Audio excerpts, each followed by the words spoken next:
La Tunisie est frontalière avec l'Algérie et avec la Libye. C'est pas nouveau. Vous n'avez pas choisi votre emplacement. L'Algérie, qu'en sera-t-il dans l'avenir de son développement, de sa situation?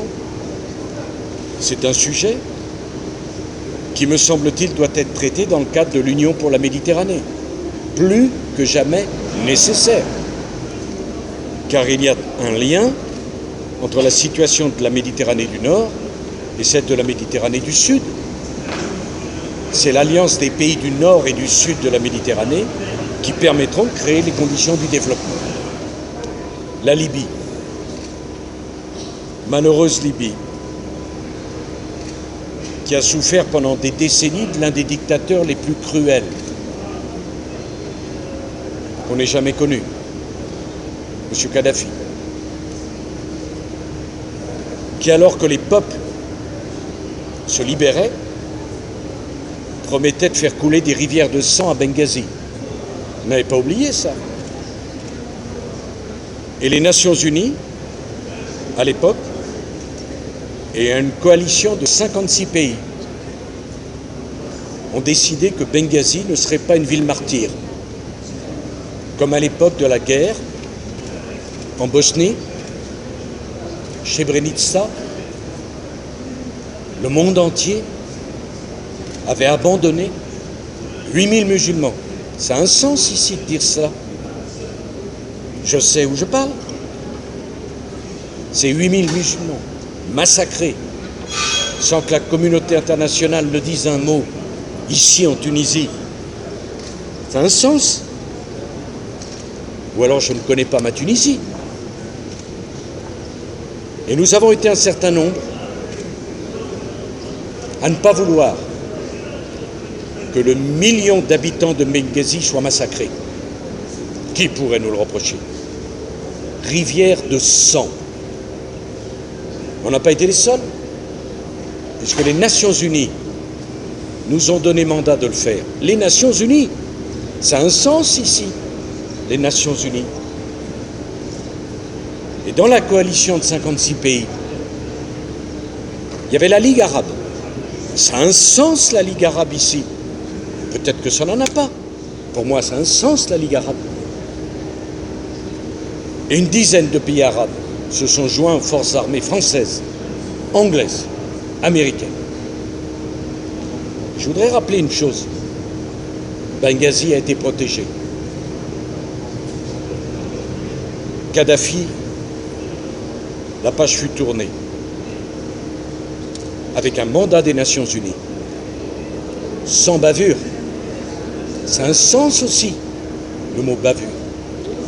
Et pour la première fois, peut-être depuis Laurence d'Arabie, des Européens ont répondu à l'appel de la rue arabe.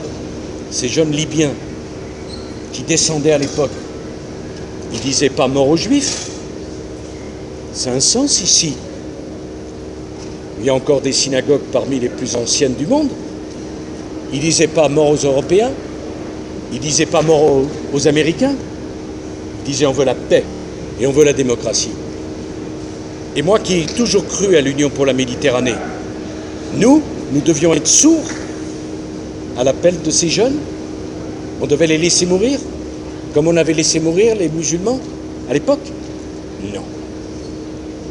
Et permettez-moi de vous le dire, excusez-moi, je suis trop long, mais j'aime votre pays et j'aime votre région. Et j'aime la Méditerranée par-dessus tout. Quand j'ai quitté le pouvoir, en juillet, je l'ai quitté en mai, mais en juillet 2012, il y a eu des élections législatives en Libye. 60% de participation. Qui les a gagnés? Vous connaissez la situation mieux que moi. Les modérés. Et pour la première fois depuis des décennies, peut-être pour la première fois dans son histoire, je ne connais pas assez l'histoire libyenne, je m'en excuse, mais je crois que c'est la première fois. Il y a eu des élections libres, un gouvernement modéré. Monsieur Djibril m'a appelé à l'époque et m'a dit viens voir la Libye libérée.